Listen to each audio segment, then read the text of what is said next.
Se reanuda la audiencia. A continuación, por la parte requirente, en la causa ROL 4230, tiene la palabra don Daniel López Lizama, hasta por 30 minutos. Adelante, por favor. Muchas gracias, señor presidente. Con la venia de este excelentísimo tribunal, vengo a alegar en la presente audiencia en representación de don Aldo Mota Camp, recabando desde ya a este excelentísimo tribunal, se declare la inconstitucionalidad del aplicado al caso concreto en que incide la presente causa, del artículo 29 del decreto ley 3538, orgánico de la Superintendencia de Valores y Seguros, toda vez que, aplicado al caso de mi representado, como expondré a continuación, genera profundos e insalvables efectos inconstitucionales, habida cuenta de la vulneración a lo que ya se ha ventilado en esta audiencia, al principio de legalidad y al principio de proporcionalidad consagrados en los artículos 19 número 3, 19 número 2 de nuestra Carta Fundamental. Su Señoría Excelentísima, habida cuenta de la acabada relación que se hizo al comienzo de esta audiencia y de que en gran medida los cuestionamientos hechos valer por esta parte y mi representado ante este excelentísimo tribunal ya han sido de alguna manera expuestos en la presente audiencia y de alguna manera asimismo han sido de profunda revisión de parte de este excelentísimo tribunal en las adicionales requerimientos de inaplicabilidad que han sido ventilados ante estos estrados, es que me limitaré a hacer una serie de precisiones relevantes en relación con el caso concreto que afecta al señor Mota Camp, para dar cuenta del efecto precisamente inconstitucional que genera la aplicación del artículo 29 del decreto ley 3538. La primera precisión, Su Señoría Excelentísima, que tengo que hacer y que queda en evidencia y que probablemente evidencia la desproporción que señalaré más adelante en este alegato, tiene que ver con el monto impuesto, de la sanción impuesta a mi representado, difiere de lo que fue previamente expuesto en la presente audiencia. Su Señoría Excelentísima, como pasaré a exponer en unos minutos más, el señor Mota Camp detentaba la calidad de gerente general de una serie de sociedades denominadas cascadas, las cuales participaba, por lo tanto, en la adopción de ciertas decisiones de administración en conjunto con los demás órganos de administración social de dichas sociedades, y fue sancionado, Su Señoría Excelentísima, como consecuencia de la investigación efectuada por la Superintendencia de Valores y Seguros, a la suma de 600.000 unidades de fomento. 600.000 unidades de fomento, Su Señoría Excelentísima, que lo hicieron, si se me permite la expresión, acreedor de la segunda sanción más alta de las 9 personas o entidades que fueron sancionadas por la Superintendencia de Valores y Seguros como consecuencia de la investigación del caso Cascadas. Digo esto, Señora Excelentísima, precisamente para marcar una diferencia con lo que previamente se dijo en la presente audiencia, en términos de montos, en términos de magnitud, cosa que tendrá profunda implicancia en lo que diré en unos minutos más. No puedo comenzar sino este alegato, Su Señoría Excelentísima, y a modo meramente introductorio, señalando que pareciéramos que estamos, en relación al caso Cascadas, en lo que filosóficamente se ha denominado como la teoría del eterno retorno, fundamentalmente porque no es primera vez que este excelentísimo tribunal tiene la oportunidad, como consecuencia de diversos requerimientos de inaplicabilidad formulados por los distintos sancionados como consecuencia de la investigación que en su oportunidad durante el año 2014 llevó a la Superintendencia de Valores y Seguros, de conocer las distintas vulneraciones que a las garantías fundamentales a las que tienen derecho quienes fueron investigados por la Superintendencia de Valores y Seguros, las vulneraciones que en el acto sancionatorio fueron cometidas por la autoridad. En efecto, Su Señoría Excelentísima, y tal como este excelentísimo tribunal tuvo la oportunidad de señalar con ocasión de la dictación de la sentencia número 3014 del año 2016, y si me permite, señor presidente, la inconstitucionalidad verificada respecto del artículo 29 del decreto ley ya indicado,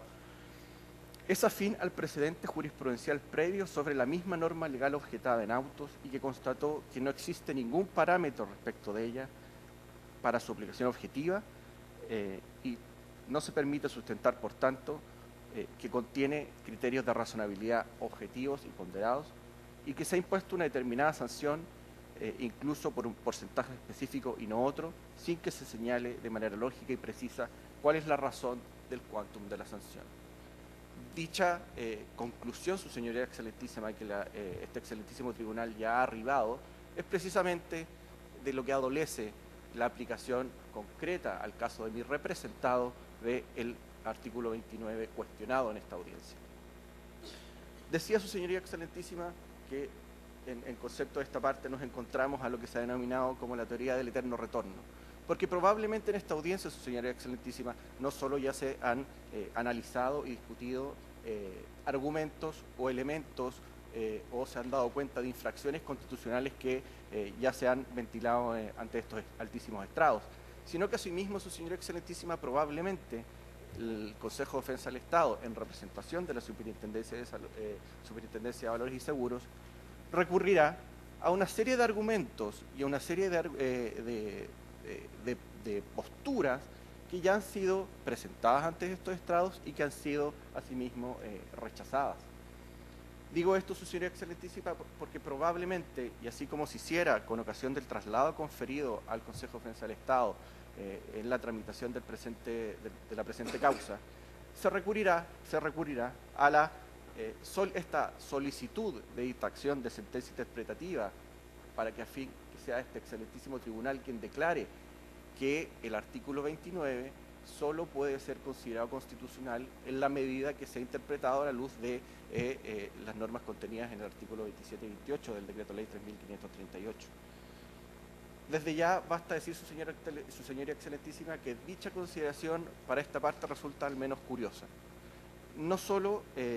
porque entendemos que existe una evidente contradicción, como ya se señaló, de solicitar o de requerir de esta excelentísima magistratura una declaración eminentemente general, con objetivos de interpretación general, en circunstancias que nos encontramos ante un procedimiento que discurre evidentemente respecto de la aplicación en un caso concreto de una determinada norma. Y asimismo, su señoría excelentísima, porque pareciera que la Superintendencia de Valores y Seguros, a través del Consejo de Defensa del Estado, pareciera que está de acuerdo con lo que esta parte de alguna manera ha argumentado con ocasión del presente requerimiento de inaplicabilidad por inconstitucionalidad. Esto es la inconstitucionalidad de la aplicación concreta del artículo 29. Precisamente, su señoría excelentísima, lo que pretende el Consejo de Defensa del Estado es que se señale que solo podría ser considerado constitucional, y hago hincapié en esto. El tenor expreso del traslado del Consejo de Defensa del Estado dice que solo pueda ser considerado constitucional la aplicación del artículo 29 en tanto sea interpretado a la luz de las normas del artículo 27 y número 28 del Decreto Ley 5.358. Señora excelentísima, como ya se señaló en esta audiencia y como pasará a reseñar en unos momentos con posterioridad, dicha interpretación no corresponde toda vez que de la historia de la ley y del propio tenor gramatical del artículo 29 del Decreto Ley 5.338, dicha interpretación no se condice con la forma como gramaticalmente ha sido considerado dicha norma. Señora excelentísima, esta parte considera, así como ya se ha señalado, que la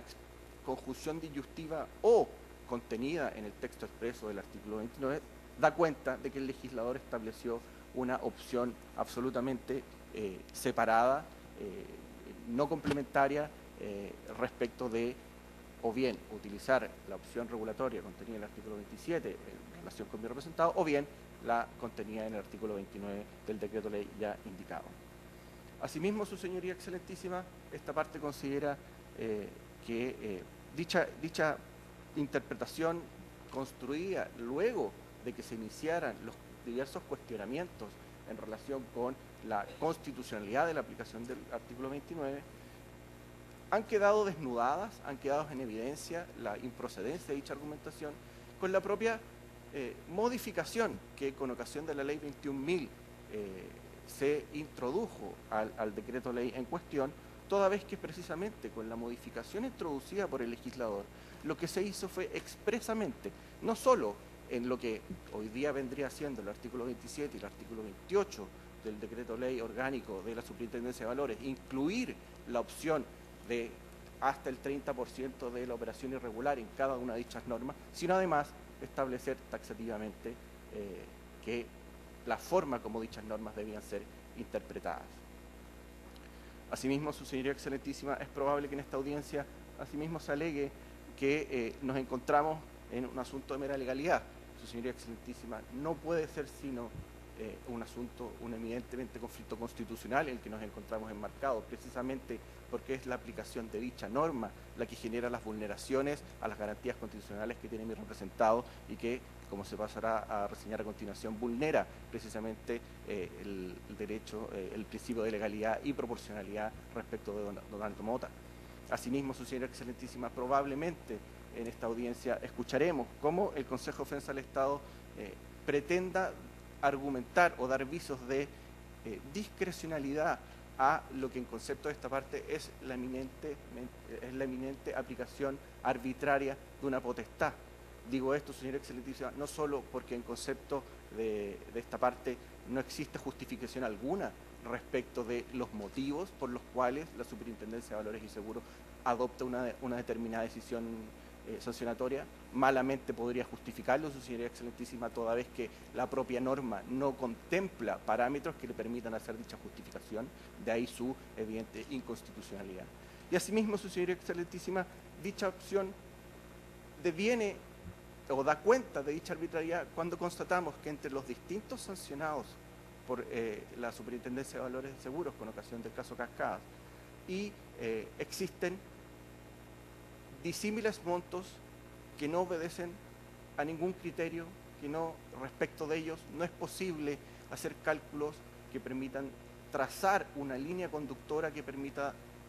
determinar cuáles fueron las bases de cálculo, los parámetros que se adoptaron por el administrador al efecto de determinar una determinada sanción. En algunos casos, su señoría excelentísima utiliza la misma norma para efectos de sancionar a título de manipulación bursátil. En algunos casos utiliza la misma norma para efectos de sancionar conductas que son propias del concepto de la Superintendencia de Valores, la falta de correspondencia de decisiones de administración con el interés social, pero no en ninguna parte, señora excelentísima, podemos descubrir, podemos desnudar cuál es el motivo en partir del cual la Superintendencia de Valores ejecuta dicha opción y asimismo no es posible determinar por qué en la ley se establece el parámetro a partir del cual dicha distinción puede ser efectuada.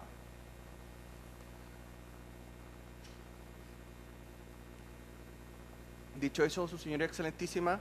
pasaremos ahora a analizar el contenido del conflicto constitucional que esta parte ha sometido a conocimiento de este excelentísimo tribunal.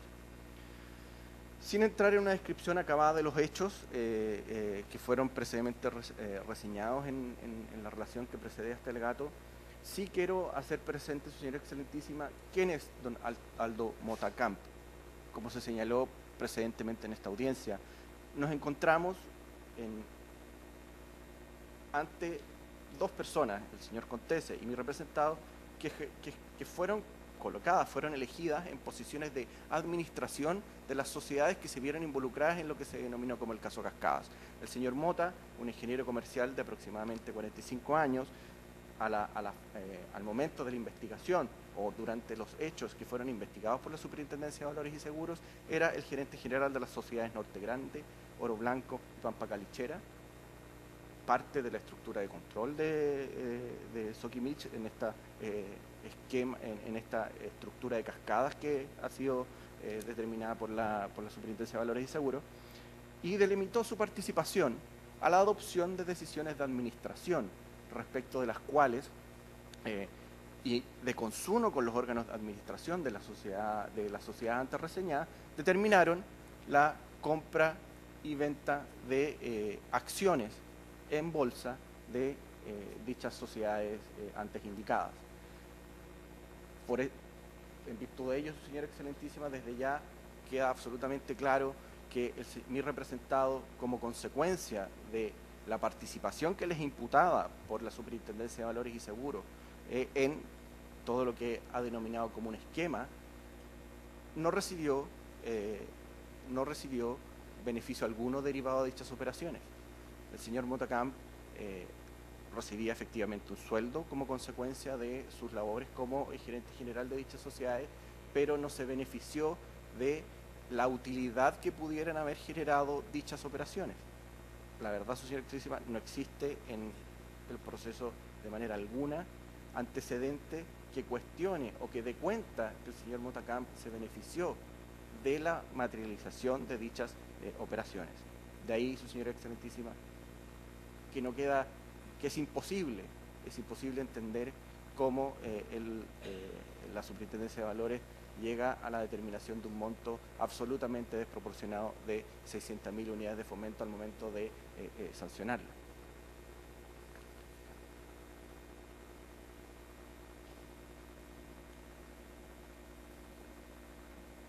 Dicho eso, señora Excelentísima, pasaremos a analizar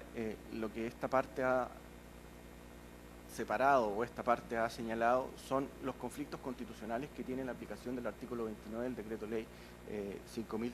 3.538 a el caso concreto del señor Motacamp.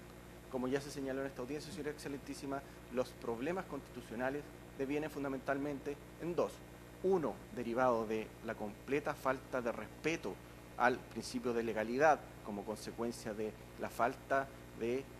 o de la incorporación de criterios claros previamente establecidos que delimiten no solo la conducta que es reprochada al señor Motacamp en el artículo 29, y como así la sanción que al que él se hiciera acreedor como consecuencia de la infracción de dichas conductas. Como ya ha señalado este excelentísimo tribunal,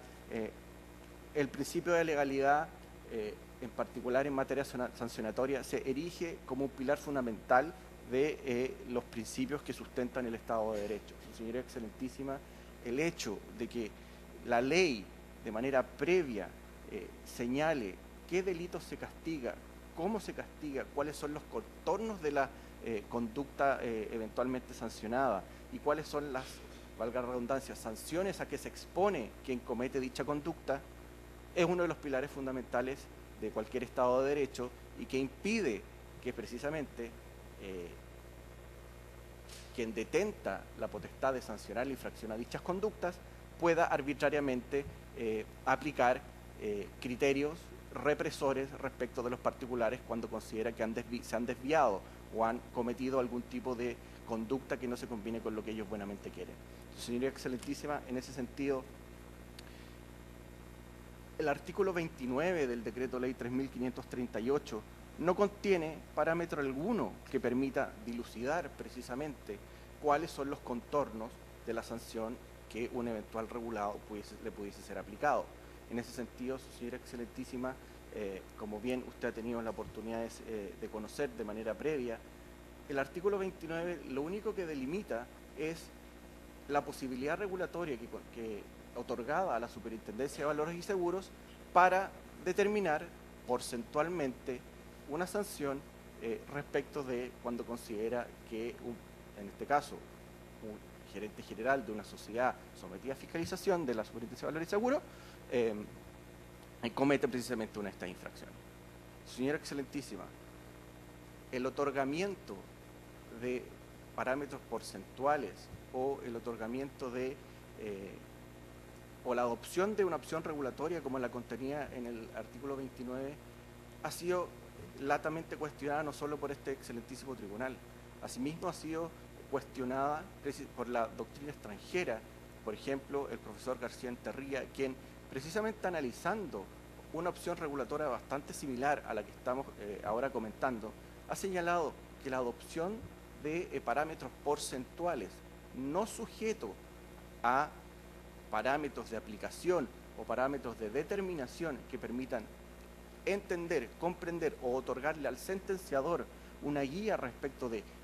cuánto dentro de ese rango porcentual poder aplicar ante una determinada sanción, deviene o permite que se incurran en profundas y en severas afectaciones a las garantías que los ciudadanos tienen constitucionalmente garantizadas. Señoría Excelentísima, en este caso en particular, la norma en comento no contiene ningún parámetro que le permita al sentenciador recorrer, si se quiere, o determinar cuál va a ser el monto en que en definitiva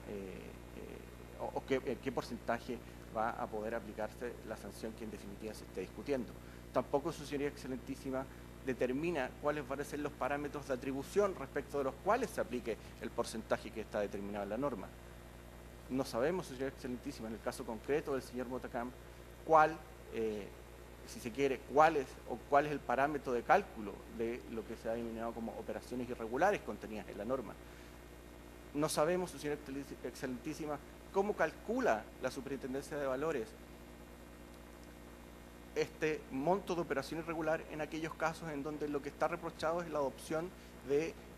decisiones de administración dentro del seno del directorio o dentro del seno de la administración de una determinada sociedad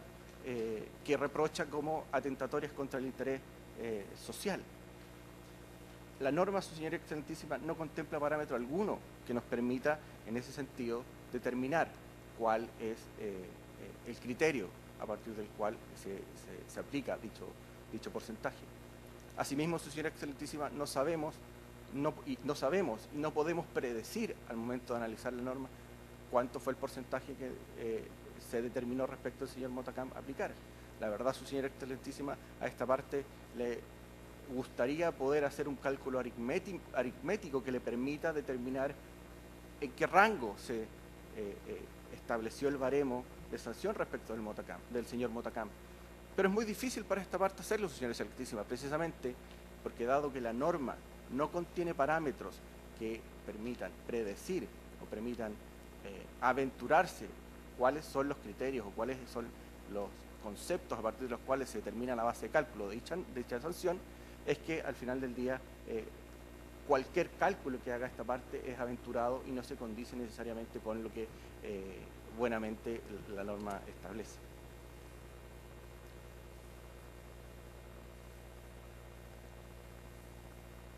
Asimismo, Señora Excelentísima, esta parte ha señalado que la aplicación del artículo 29 al caso del señor Motacam en la gestión pendiente que incide el presente reclamo de inaplicabilidad por inconstitucionalidad vulnera lo que se denomina el principio constitucional de proporcionalidad en la aplicación de las sanciones. Como buenamente este excelentísimo tribunal ha tenido la oportunidad de señalar con anterioridad, y si me permite, señor presidente, la regulación de una sanción administrativa exige cumplir junto con los mandatos de reserva legal, cuestión que ya hemos enunciado que no cumple la formulación del artículo 29 del Decreto Ley 3.538, debe asimismo reunir o debe asimismo cumplirse el requisito de proporcionalidad, en virtud del cual la regulación ha de establecer un conjunto diferenciado de obligaciones y de sanciones en directa relación con la entidad o cuantía del incumplimiento, y la gravedad relativa de la infracción es determinante de la sanción que debe imponer la autoridad de conformidad con la regulación aplicable. Dicho párrafo, su Señora Excelentísima, está extraído textualmente de la sentencia 2666 dictada previamente por este excelentísimo tribunal. En el caso concreto de mi representado, su Señora Excelentísima, no es posible vislumbrar, no es posible sostener que se ha respetado el mencionado principio de proporcionalidad. Toda vez que, habida cuenta de los montos en que nos encontramos discutiendo, recordemos que mi representado fue sancionado al monto de 600.000 unidades de fomento como consecuencia de los hechos investigados por la Superintendencia de Valores y Seguros. Eso es aproximadamente al día de hoy, su Señoría Excelentísima, algo así como 17.000 millones de pesos, un poco más, sin que exista un baremo de control o un baremo de comparación que permita entender, que permita extraer sobre cuál concepto se encuentra comparando la autoridad para efectos de ejecutar el cálculo proporcional. Previamente en esta audiencia, su señoría excelentísima, se ha hecho referencia a lo que se denomina, tanto por la jurisprudencia de este excelentísimo tribunal como por la doctrina, el denominado test de proporcionalidad, a partir del cual se debe examinar o se debe ponderar si una determinada decisión administrativa se condice o no se condice con dicho test para efectos de analizar su eventual efecto, el efecto de constitucionalidad que tendría respecto al caso concreto. Al igual que que se hizo en el alegato que me precedió, su señora excelentísima, esta parte considera que la decisión adoptada por la Superintendencia de Valores y sometida a consideración hoy día del 15º Juzgado Civil de Santiago como consecuencia del reclamo efectuado en el contencioso administrativo de revisión de la sanción impuesta a mi representado, creemos que no pasa a dicho test. Primero que todo, señora excelentísima, estimamos que desde el punto de vista de la idoneidad de la sanción aplicada a mi representado, malamente puede considerarse idónea, malamente puede reputarse idónea una sanción, la aplicación de una norma que genera profundos efectos inconstitucionales, habida cuenta de las deficiencias que posee en términos de legalidad y en términos de falta de comprensión o que adolece de elementos mínimos que permitan que la decisión administrativa que sea tomada respecto a las garantías fundamentales de los regulados. Su señora excelentísima, como se señaló, no puede ser idónea dicha norma en circunstancias de que la decisión administrativa, en definitiva, dada la aplicación de la norma, va a generar efectos inconstitucionales. Asimismo, su señora excelentísima, como ya se señaló también en esta audiencia, y ahora desde el punto de vista del respeto al principio de necesariedad, que debe ser respetado por la Administración al momento de tomar una determinación administrativa, tampoco se cumple, toda vez que, como ya se señaló, la Administración contaba con alternativas menos gravosas, fundamentalmente contenidas en el artículo 27 del Decreto Ley 3.538, y a partir de la cual mi representado podría haber sido sancionado o bien a 15.000 unidades de fomento a título de sanción, o bien, dependiendo de cómo la Superintendencia de Valores y Seguros considerara que las actuaciones de mi representado fueron consideradas reiteradas, a 45.000 de acuerdo a la norma de agravación que contiene el propio artículo 27. No obstante, su señoría excelentísima, producto de el traspaso o producto de cómo la Administración cruzó la frontera de los límites establecidos en el artículo 27, no queda no si concluir que al final del día lo que aplicó la opción más gravosa que le permitía nuestro ordenamiento jurídico, esta opción disyuntiva establecida en el artículo 29, vulnerando precisamente el mandato de necesariedad. Y finalmente, su señoría excelentísima, respecto del análisis de proporcionalidad concreto o estricto de proporcionalidad que requiere la aplicación del test que esta parte está exponiendo frente a esta alta magistratura, creemos que asimismo no es posible sostener que la aplicación de una sanción de la entidad que estamos comentando, 600.000 unidades de fomento,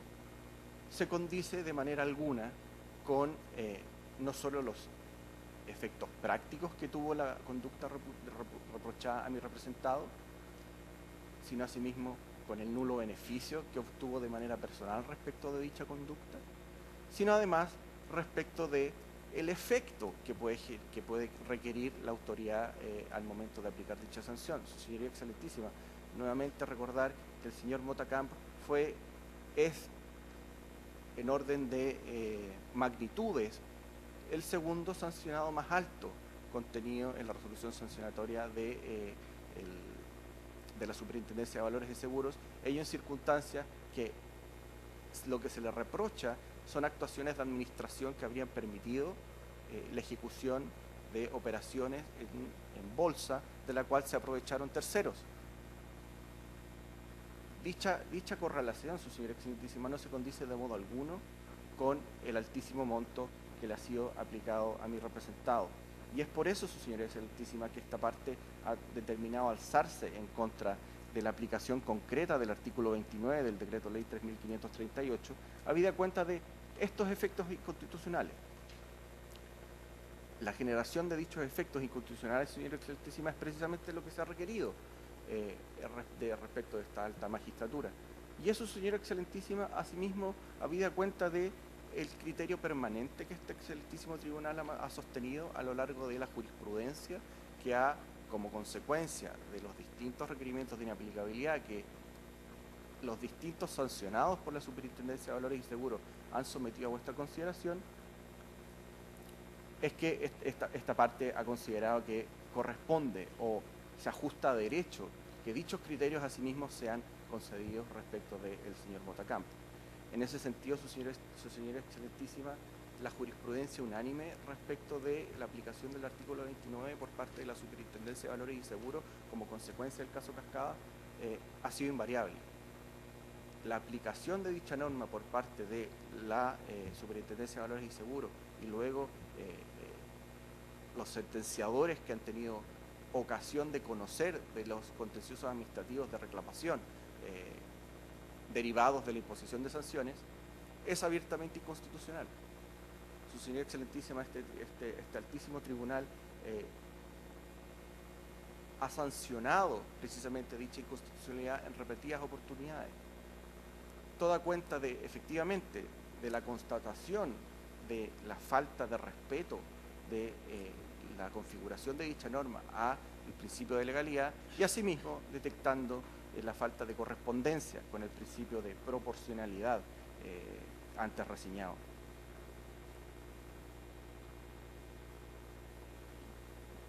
Por eso, su señoría excelentísima, que esta parte considera nuevamente, como partió la presente alegación, considera que nos encontramos en aquella hipótesis filosófica del eterno retorno, toda vez que pareciera ser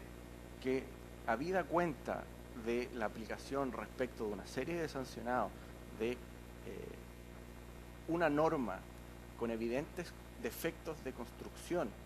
desde la óptica constitucional, le han impuesto la obligación a este excelentísimo tribunal de imponerse una y otra vez respecto de la aplicación arbitraria o la aplicación inconstitucional de dicha norma por parte de los sentenciadores. Probablemente, su señora excelentísima, creo que el argumento que voy a esbozar a continuación queda un poco fuera de lugar o fuera de contexto, luego de que con la mencionada ley 21.000 se modificara el estatuto regulatorio de la entonces Superintendencia de Valores y Seguros. Pero si nos encontrásemos ante el mismo estatuto que fue aplicado al momento en que fue incorporada la sanción a mi representado, y habida cuenta de los sucesivos fallos declaratorios de inconstitucionalidad del artículo 29, esta excelentísima magistratura podría estar incluso en título de declarar con efecto permanente la inconstitucionalidad de dicha norma. No obstante, señora excelentísima, como señalé, dicha norma fue modificada, el legislador incorporó dentro de la nueva formulación del estatuto sancionatorio de la Superintendencia de Valores mejoras y enmiendas que precisamente lo que buscaron es solucionar y salvaguardar el respeto a los principios constitucionales que este excelentísimo tribunal había previamente considerado que habían sido vulnerados. Señora excelentísima, es en virtud de dichas consideraciones que esta parte determinó alzarse en contra de la aplicación concreta del artículo 29 al caso de mi representado, el señor Aldo Motacamp, toda vez que, como se reseñó, los efectos que dicha aplicación posee vulneran abiertamente el principio de legalidad y de proporcionalidad respecto de la garantía, respecto a lo que tiene garantizado mi representado de acuerdo al texto constitucional. Dicha situación, señora excelentísima, no difiere de lo que ya has tenido oportunidad de conocer este excelentísimo tribunal en circunstancias de que precisamente los hechos contenidos o la aplicación de la norma respecto de los restantes sancionados por la Superintendencia de Valores no difiere mayormente de lo que le fuera aplicado a mi representado.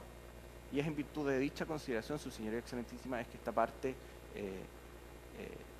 ha formulado la reclamación de inconstitucionalidad que ha tenido la oportunidad de conocer este Supremo Tribunal y en virtud de ello vengo a solicitar que el artículo 29 del Decreto Ley 3.538 sea íntegramente declarado inconstitucional para la gestión pendiente en que incide el presente requerimiento, habida cuenta de las vulneraciones constitucionales reseñadas. Es todo cuanto puedo alegar, señor presidente. Muchas gracias. Gracias a usted. En último término, entonces, tal como están anotados, por el Consejo de Defensa del Estado tiene la palabra don Alfredo Larreta, hasta por 30 minutos, sin perjuicio que el señor abogado, si lo estima, puede pedir las ampliaciones equivalentes a las que tuvieron sus colegas. Excelentísimo Tribunal, alego por el Consejo de Defensa del Estado y a su vez en representación de la Superintendencia de Valores y Seguros. Como se ha señalado precedentemente, es un tema, la constitucionalidad o inconstitucionalidad y su inaplicabilidad del artículo 29, que ya ha sido escuchado, sometido y fallado por el Tribunal en múltiples ocasiones, en varias ocasiones, no solo en el marco del caso Cascada, sino también en el marco del caso de la Polar, con un fallo relativo al señor Moreno, y se encuentra pendiente el fallo en atención del señor Bilbao Ormaechea, en base a la misma norma. Por lo mismo, en este alegato me referiré a ciertos aspectos puntuales, ya que tanto los argumentos que hemos escuchado, que han sido reiterados en los otros requerimientos de inaplicabilidad, como los argumentos centrales de esta parte, en su exposición más lata, que han sido escuchados por este tribunal y reconocemos que es un hecho de la causa, que han sido fallados en contra de la pretensión de esta parte. Quisiera referirme primeramente a dos precisiones de hecho relativas a los precisiones relativas a los alegatos anteriores. Se señaló por parte de la defensa del señor Contese que no se causó perjuicio. Esto no es efectivo, además de que la norma no busca solamente sancionar un perjuicio directo o material, porque, como se ha explicado, las normas en materia de mercado financiero buscan proteger al mercado y otros intereses más allá del perjuicio material. Solo en el caso de Provida se ha establecido judicialmente, apelado me imagino ya, que el señor Contese y el señor Mota causaron un perjuicio en los fondos A, B y C de aproximadamente 170.000 UFs a la FP Provida en un fallo del 18º Juzgado Civil del 16 de mayo del 2008, que lo puedo dejar a disposición del tribunal si se estima pertinente. Además, se ha sostenido que,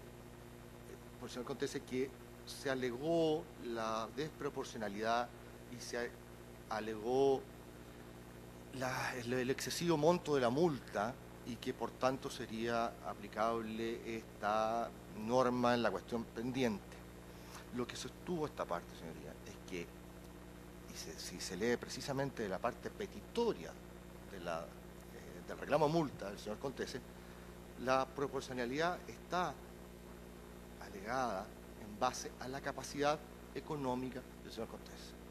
no en base a la proporcionalidad en relación con la sanción, no en la proporcionalidad en base a todos los argumentos que se han dado en estrado.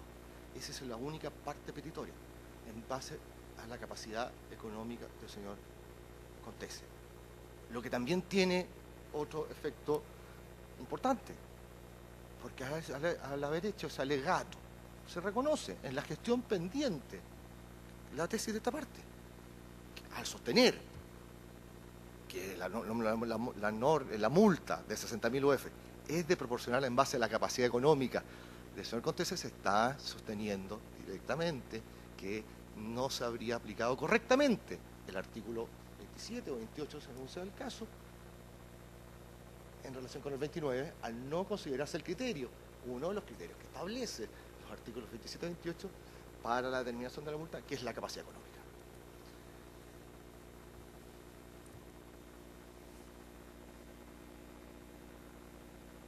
Se ha dicho también por parte del señor Mota y por parte del señor Contese que son meros gerentes que no recibieron beneficio y que, la sanción aplicada es absolutamente proporcionada en base a la conducta. Además de ser un tema del fondo,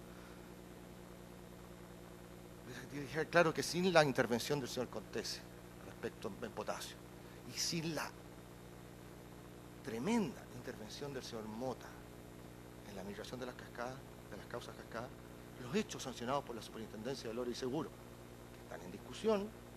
judicial todavía, pero los hechos que estableció la Superintendencia no hubiera sido posible. La cantidad de operaciones que incurrió el señor Mota para posibilitar lo que se ha sancionado en cascada es gigantesca. Solamente a media referencia, las compras de Calichera A por parte de Oro Blanco, las ventas y compras de Calichera A por parte de Norte Grande, la gestión de financiamientos cascadas, las ventas de acciones SQM por parte de Norte Grande, etc. Está precisamente detallada en la resolución sancionatoria y no cabe duda al respecto. La intervención del señor Mota es gigantesca y más está siendo conocida hoy en día por un tribunal oral en lo penal a este respecto. El caso Cascada ya se ha explicado a este tribunal también y se ha reiterado su fondo. Es un caso que implica una operación de una cifra que cuesta decirla, son casi 2 millones de pesos. Son, con precisión, 1.170.000 unidades de fomento, el total de las operaciones. El detalle de las operaciones respecto de cada uno de los sancionados está en la resolución sancionatoria.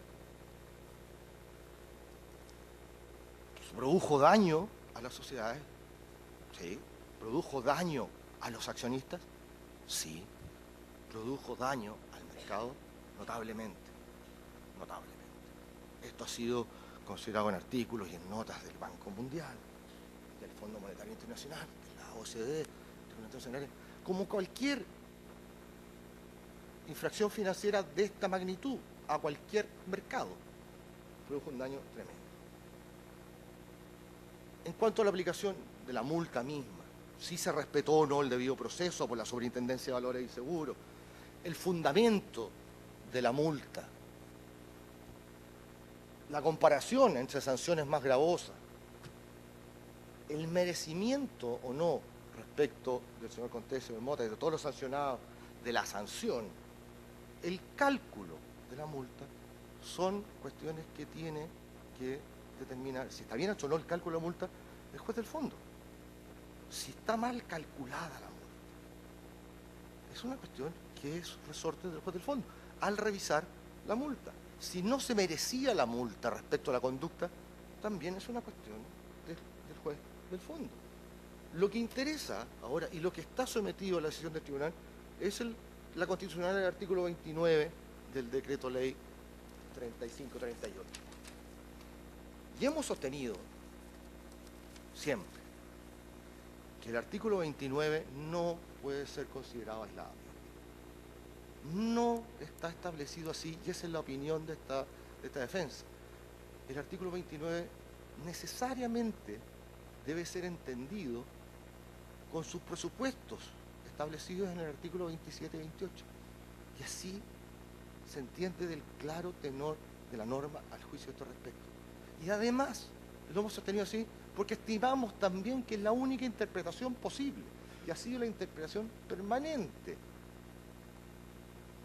de esta parte y de la Superintendencia de Valores y Seguros, al establecer en la resolución sancionatoria, por ejemplo, que se aplica tal multa atendida la gravedad de la infracción, atendido el daño producido, etcétera. Al aplicar la multa, la Superintendencia de Valores aplica el 27, el 28 y el 29. No lo estima separado, no estima que es una norma abstracta que requiriera sus parámetros propios para ser aplicada. Por tanto, por lo mismo, esta defensa ha solicitado al Instituto Federal que en el caso concreto se dicte una sentencia interpretativa, porque la única interpretación posible, lógica, y que se puede entender del artículo 29 es en relación con el 27 y el 28, porque si lo entendemos separado, también el artículo 29 carecería de sujeto. Recordemos que el 27 y el 28, su única distinción es en respecto al sujeto sancionado. El 17 se refiere a la sociedad anónima y el 28 se refiere al resto de las personas que no tienen esta calidad. El 29 no hace referencia al sujeto. Dice, en los casos anteriores, adversarialmente. Es decir, si lo entendemos aislado, también carece de sujeto. Sociedad anónima, persona, porque el 27 y el 28 distinguen eso. Y por eso, necesariamente, debe entenderse el 27, el 28 y el 29 como el marco que establecía el régimen sancionatorio en materia de mercado financiero hasta la modificación de la ley.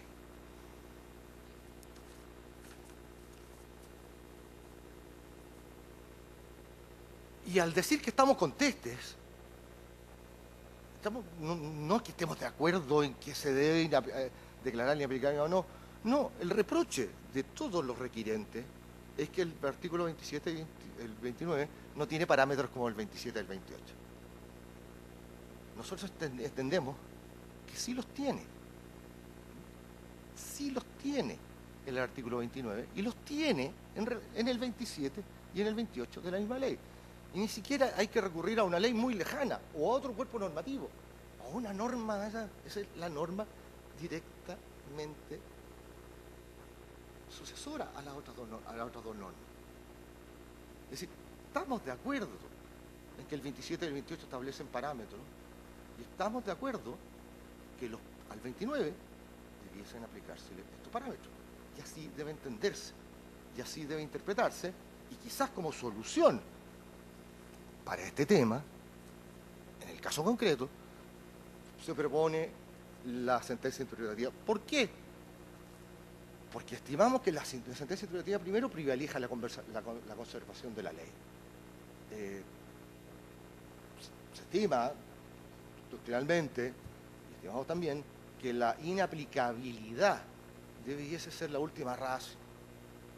Y si hay una posibilidad de conservar la ley y no suprimir una norma de su aplicación al juez del fondo, debiésemos velar por eso. La inaplicabilidad debería ser la última ratio, porque la inaplicabilidad lo que hace es que el juez del fondo no podrá recurrir a la norma para analizarla ni para valorarla. No existe para el juez del fondo la norma. Ese es el efecto al resolver la cuestión pendiente. Por tanto, al conservar la norma, al interpretarla correctamente, al decirle al juez del fondo la cuestión pendiente, usted solo puede aplicar esta norma, interpretándola de esta forma, se resuelve el asunto de una forma más sana. Y el juez verá, como debe ver ahora, si al aplicarse el artículo 29, al aplicarse un porcentaje de la operación irregular, se aplicaron los criterios del artículo 27 o 28 según el caso, la gravedad, la capacidad económica del infractor, etcétera. Y valorará, recuerdo a los antecedentes del fondo, si está o no bien o aplicada la multa al caso concreto, que es lo que está llamado a decidir. Se evita el resultado ilógico, porque con declarar la inaplicabilidad, el juez no puede recurrir a la norma. Ni siquiera puede recurrir para ver si se aplicó bien o mal la norma. Está suprimida de su análisis el día de hoy. No necesariamente, y tampoco puede declarar la ilegalidad del acto administrativo revisado, porque el marco legal del acto administrativo está determinado en la época de su dictación, cuando la norma era aplicable. Por tanto, el juez se encuentra con un problema al declararse la inaplicabilidad, porque no puede recurrir a la norma para su análisis, no puede recurrir a la norma para establecer si está bien aplicado el régimen, el porcentaje del 30%, o si es menor, o si lo supera. No puede recurrir a la norma para interpretar el concepto de operación irregular que yo me refería a eso. Además, se mantienen los efectos y funciones de la sanción y su finalidad. Y la finalidad hay que entenderla, la sanción no en abstracto como cualquier sanción administrativa, porque la finalidad de la sanción administrativa tiene que ver esencialmente con el marco normativo y con la actividad que está regulando. Y acá estamos hablando de sanciones administrativas dictadas en el marco de la legislación del mercado de valores. Que la función que puede compartir con muchas es muy diferente a la sanción administrativa que se aplica en materia de medio ambiente, sanitaria, que puede aplicar la inspección del trabajo. ¿Por qué? Porque su objeto de regulación es diferente. El mercado de valores, esencialmente, lo que busca como primera ratio, no como última, porque la última ratio en las sanciones del mercado de valores es la sanción penal que existe en este caso, es decir, en el caso en materia de mercado de valores, es esencialmente primero dar una señal clara al mercado de que, y al resto de los partícipes del mercado, que los operadores del mercado cumplen la ley. Esto es fundamental. El crecimiento de los mercados de valores en el mundo, para aquellos que personalmente creemos que el mercado de valores dentro de un régimen de libre empresa es fundamental para el crecimiento del mercado de valores, es fundamental para el desarrollo del país. El crecimiento de los valores del mercado de valores está dado por reglas claras, por normas claras y por la sanción del que infringe el mercado de valores, porque al infringir el mercado de valores se infringe el correcto funcionamiento y la correcta decisión permanente y en minuto respecto del resto de los partícipes. Al capital, por así decirlo, y en un término antiguo, a los operadores les interesa, valoran que existen normas claras, sanciones efectivas a aquel que infringe la regla. Después de la crisis del 29, señoría, el presidente Roosevelt, con el New Deal, se modificó el mercado de valores, la normativa del mercado de valores en Estados Unidos. En aquella época, los mercados de valores mundiales estaban esencialmente concentrados en Londres, quizás en París y alguno en Alemania. Cuando se establecen las reglas claras por los escándalos y por todas las infracciones que se habían cometido y detectado en la época del 29, se crea la SEC, la Security Exchange Commission, se crean las normas que todavía a nuestro entender parecen excesivas. Uno lee cárcel de 80 años, pero pues, se establecen esas normas y se norman. ¿Cuál fue el efecto de eso? Que decía el mercado norteamericano, además, obviamente, de la capacidad económica del país, pero el mercado norteamericano concentra prácticamente el 90% de las transacciones mundiales. Nueva York es el 87% y el otro 6% en Chicago en el mercado futuro. El mercado valora las reglas claras y las acciones específicas. Y esa es la primera inflexión. En el mercado de valores también la sanción tiene por objeto cambiar el comportamiento, corregir el comportamiento. La sanción administrativa, la multa, corregir el comportamiento. Es decir, que el operador del mercado no lo haga más. Esencialmente, y es un caso que yo creo que adolece nuestra legislación, la sanción administrativa en materia de mercado de valores debe eliminar cualquier aspecto de ganancia personal. Hemos visto en marco del caso Cascada que incluso aplicando el 30%, no en este caso, pero en el marco del caso Cascada de otros sancionados, incluso aplicando el 30% de la pasión irregular, no ha eliminado la ganancia. Es más, ni siquiera la ha afectado mínimamente. ¿Por qué? Porque cuando existe una posibilidad de ganancia, no obstante me sancionen, el operador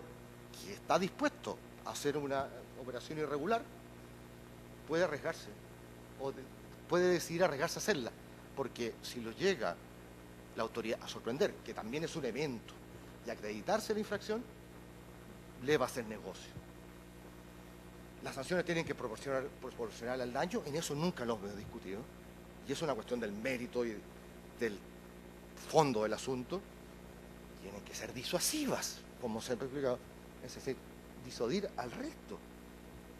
de los partícipes a cometer la infracción. Y por último, la última ratio de la sanción administrativa en materia financiera, cuando la infracción es muy grave, puede tender a eliminar la participación de este operador en el sentido amplio o de este partícipe en el mercado. En Chile existen muy pocas posibilidades de eso, esencialmente con corredores de bolsa o agentes autorizados, pero la última en materia administrativa es: usted no puede jugar más este partido. En razón con la reforma que sufrió la normativa sancionatoria en Inglaterra, en el Reino Unido, en virtud de la Regulatory Enforcement and Sanction Acts, que es la ley RISA o RESA, se discutió, y esencialmente fue una normativa que fue promovida por la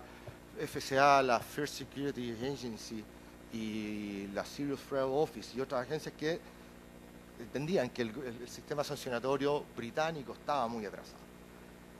Se elaboró un informe, que también lo puedo dejar acá a disposición, obtenido de Internet, es un informe público, del señor McCrory, en que analiza la función de la sanción administrativa en el marco del enforcement de la ley y establece estos criterios que he dicho, y esencialmente va distinguiendo en materia de diferentes áreas cuál es la función de la sanción administrativa y de su alternatividad. Esto es esencial, la alternatividad, porque no se puede apremiar, sobre todo en el mercado financiero, a quien hay que aplicar la sanción, a un solo tipo de sanción o marco de sanción o estructura básica de sanción. Aquí la sanción, señor excelentísimo tribunal, está dada lamentablemente por sanciones peculiares. No existe la facultad de aplicar medidas correctivas, de aplicar intervenciones, de acordar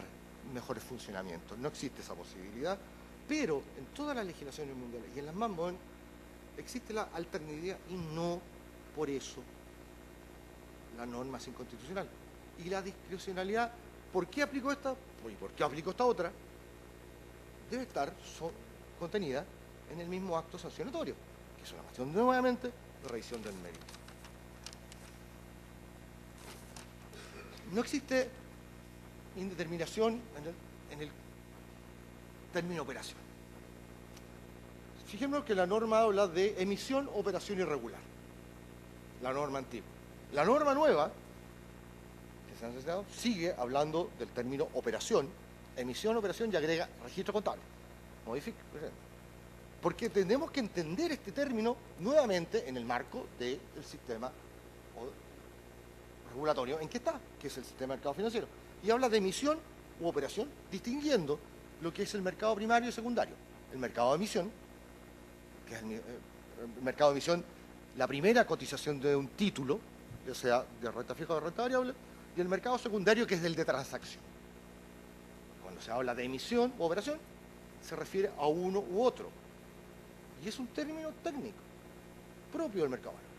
Y si hay duda con lo que es una operación financiera, está la ley del mercado de valor, la ley de sociedad anónima, para explicarla. Pero no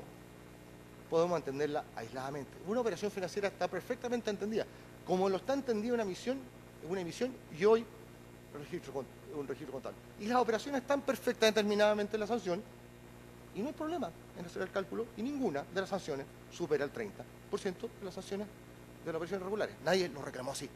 Nadie. No existe ningún reclamo en el caso Cascada que se haya dicho, sabe, señor juez, en mi caso se me aplicó más del 30%. En ninguno de los casos se aplicó más del 30%.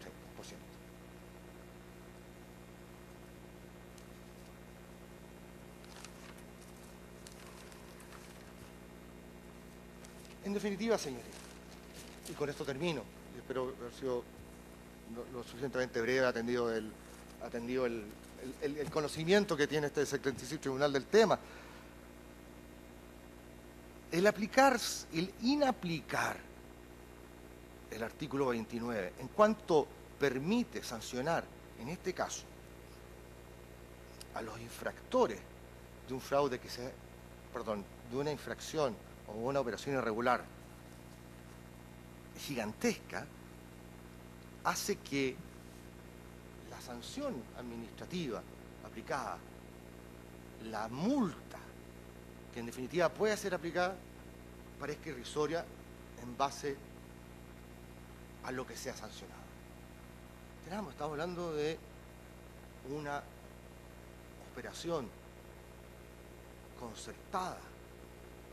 y estructurada para permitir obtener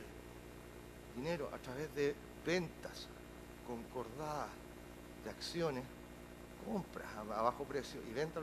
para poder retirar dinero de las compañías a su controlador. Esa es la imputación básica, por una cifra brutal y millonaria. 15.000 UF o 75.000,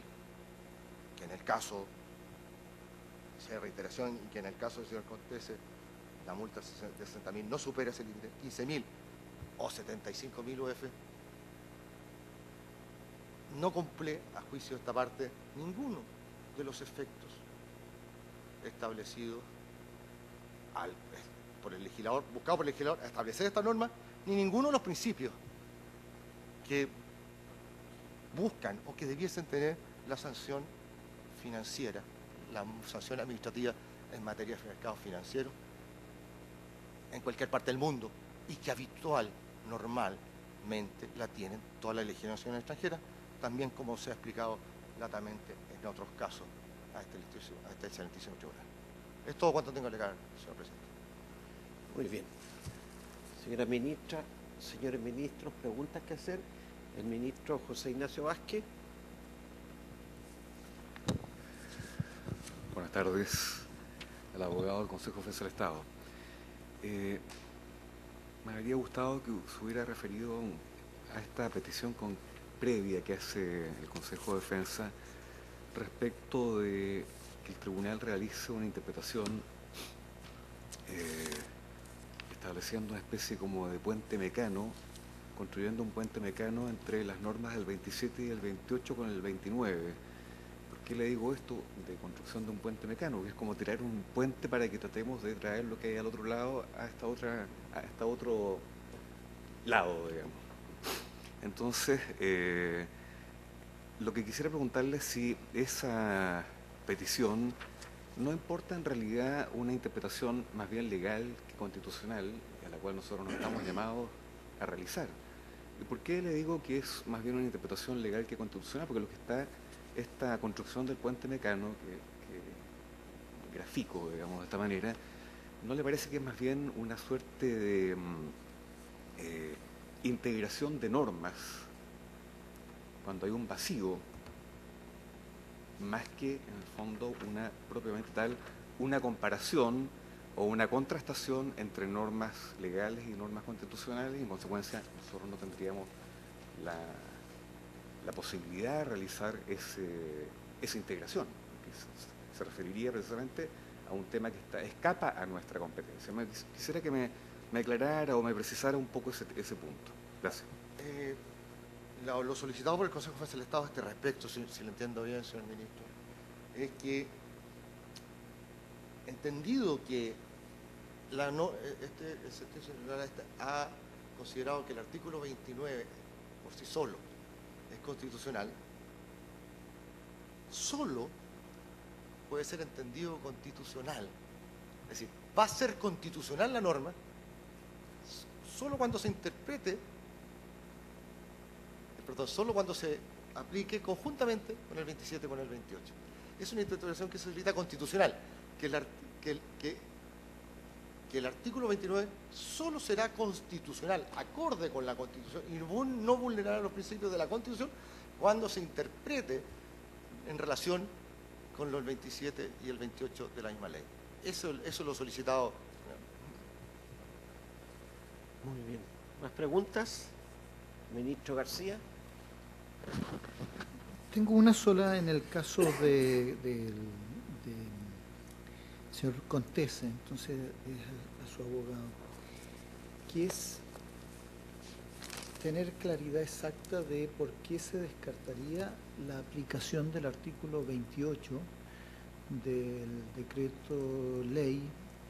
3538, habida cuenta de que el techo de esa multa, como usted lo sabe, es de 75.000 UF. Entonces me gustaría que precisara completamente para los efectos de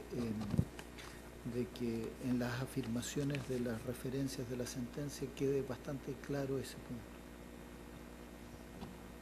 Señor presidente, agradeciendo la pregunta del ministro García porque me ayuda a evitar una rectificación de hecho.